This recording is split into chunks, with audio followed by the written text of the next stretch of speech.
A whole country fell in love with Mary Tyler Moore, who was once praised as the face that embodied American television. However, did you know that she was subtly losing the most significant aspects of her life at the height of her success? Her son's death, which is rarely spoken, was the first of many losses that followed her till her last days.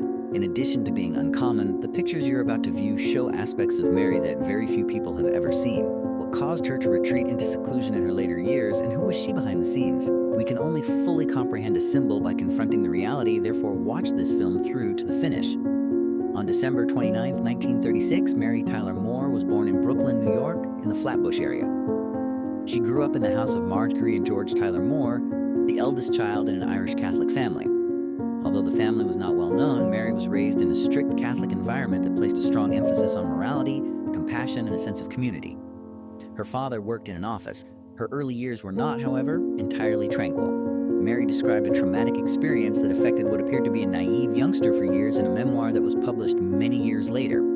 The family had formerly trusted a man named Archer who assaulted her when she was just 6 years old. She suffered from bodily agony, but it also had a profound effect on her impressionable soul.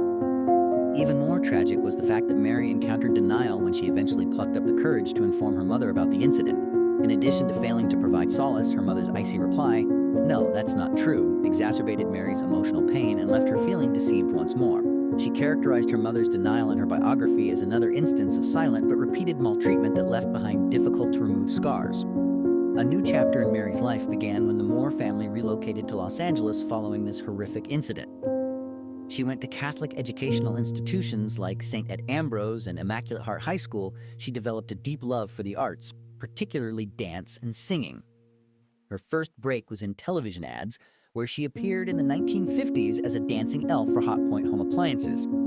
She married Richard Murr, a businessman 8 years her senior, and became pregnant 6 weeks later, but her personal life quickly took over. She was consequently compelled to leave the commercial series that had been assisting in the development of her reputation. Mary's career, however, continued after that. In the detective series Richard Diamond, she played an invisible female switchboard operator. In the minds of male viewers, she became a sex symbol because just her legs and seductive voice were seen on TV. Moore later acknowledged that the character was morally dubious and primarily intended to garner attention and create a particular image. She then made appearances on a number of television shows, including Lock Up, The Tab Hunter Show, Bachelor Father, and Johnny Staccato, but she had yet to leave a lasting impact on the public. Her acceptance to play Laura Petrie, the main character's young wife in The Dick Van Dyke Show, marked a sea change. At the time, this was not the stereotypical housewife role that was frequently depicted on television. Laura was a smart, funny, intelligent, and vivacious woman. Mary Tyler Moore brought the character to life and received a great deal of critical acclaim by playing it with all of her charm and emotional nuance. She broke down in tears when she won the Emmy for her performance as Laura Petrie, saying, "I know this will never happen again." However, that assertion couldn't have been more untrue. It was the start of an artistic journey that would last for decades rather than a brief climax. Mary, who was renowned for her brilliance, charisma, and nuanced acting, came to represent American television. Behind the scenes, however, she had a lot of private tragedies. Moore appeared on set with a bright smile and a charming demeanor. However, she appeared to withdraw into a chilly shell as soon as her home's doors closed. Her first marriage ended in 1961 as a result of the increasing distance between them. Little emotional support was given by her wife to her loving husband, who continued to be a loving father. Richie, their only son, had a severe emotional hit following the divorce. He had a tense relationship with his mother, whose profession had taken up all of her time and energy, but he was close to his father. There was work to fill that emotional gap. Moore continued to showcase her skills on The Dick Van Dyke Show, which turned to become a new haven. She continued pushing herself with new genres after the show ended in 1966, ranging from thrillers like Run a Crooked Mile to musicals like Thoroughly Modern Millie and Change of Habit. The Mary Tyler Moore Show, a new sitcom she and her second husband, producer Grant Tinker, proposed to CBS in 1970, however, was the true breakthrough. This sitcom turned into a landmark in the history of American television. Her persona was no longer the loving housewife Mary Richards, but rather an independent woman who worked in a busy newsroom and did not find her value in marriage, with Edner as Lou Grant, her boss. Millions of people were moved by the show, which also presented a novel viewpoint on the contemporary woman. It won 29 Emmys over 7 seasons, which is a remarkable accomplishment. For being the best lead actress in a comedy series, Mary herself took home 3 Emmys, but Moore reverted to her lonesome nothingness as the stage lights faded. She was unable to compensate for the severe. A broken mother-son bond and a profound sense of spiritual emptiness. A new chapter in Mary Tyler Moore's career was about to begin in 1980, a moment that ought to have offered promise and a new beginning. Instead, she experienced the most heartbreaking shock of her life when her only son, Richard Murr, passed away. While handling a rifle at home, Richard, a young man who was passionate about collecting firearms, unintentionally shot himself in the head. Although the police determined it was an accident, Moore found that nothing could make the loss any less painful. After learning of the news, Moore became paralyzed.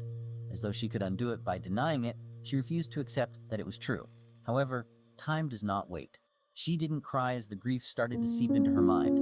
Rather, she experienced odd tremors that seemed to be an attempt to cry for a heart that was too tired to feel. Moore's memory was permanently marked by the agony and silence which would never go away. Years later, when Moore was reliving those difficult times in her memoir, she recalled watching an episode of The Dick Van Dyke Show when she smiled broadly while performing a scene. Off camera, however, she was aware that her young son Richard was running around backstage, naive and energetic. She was broken by that memories. She stated, "I only wish I could transcend time, run to him, and hold him tight, making that moment last forever." And the suffering didn't stop there. Moore had lost her cherished sister only 2 years prior. Her son had also left. In addition, she was having marital problems with Grant Tinker. Moore's delicate lifeline of booze was crushed beneath the weight of a series of disasters. However, the more she drank, the more hopeless she became. Her diabetes, which was discovered when she was 33, was more difficult to control as a result of her alcohol misuse. Moore needed to inject herself with insulin every day in order to survive. After 7 years, her health was still deteriorating, and alcohol was slowly killing her rather than improving it. However, a glimmer of light appeared even during her worst moments. Moore met the young doctor who had treated her mother, Dr. Robert Levine. Moore hesitated because he was only a year older than Richard. How could she let someone who was almost her son's age into her heart? But she was profoundly moved by Levine's intelligence, kindness, and maturity. It was a deep connection rather than a passing fad. It seemed as though she had at last found a secure place to sleep after experiencing so much loss. Robert Levine and Mary Tyler Moore were legally wed on November 23, 2019. She finally experienced the kind of gentle, steady, and real love she had always desired after 2 disastrous marriages. The focus on Mary Tyler Moore's career started to wane in the early 1980s. Nevertheless, television viewers continued to recognize her name even though she was no longer at the height of her celebrity. Moore's life underwent a significant sea change within a year after her marriage to Dr. Robert Levine. It was after undergoing treatment at the Betty Ford Center and overcoming her battle with alcoholism. Her recuperation not only improved her personal life, but also brought her artistic career back to life. Moore's excellent performance in the play Whose Life Is It Anyway? Earned her a Tony Award in 1980, confirming her ability to perform on stage.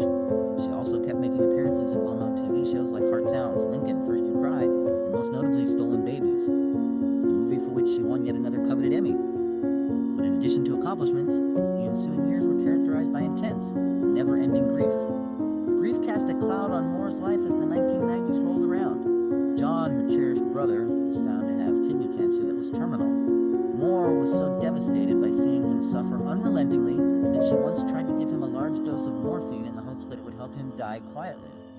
However, John's body had developed a tolerance to opioids, making the dosage ineffectual, therefore her attempt was unsuccessful. Moore spent the remainder of her life with that shame. Her heart was forever scarred by the memories of her brother's last moments. Moore had to deal with more than just family loss. Her vision started to deteriorate significantly due to type 1 diabetes, something she had previously discussed in public to increase awareness. Her vision became blurry and faded as a result of diabetic retinopathy.